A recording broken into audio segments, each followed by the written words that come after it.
El fútbol lo bueno que tiene es que siempre te da otra oportunidad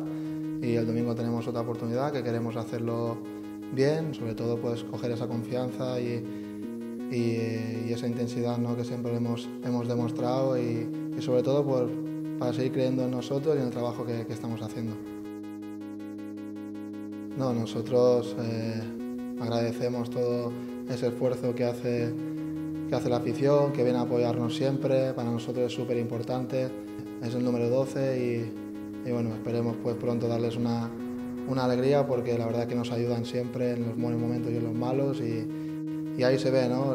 lo que es este club, lo que es esta familia y lo que es esta ciudad, que todos vamos a muerto por conseguir que el Eibar esté lo más arriba posible.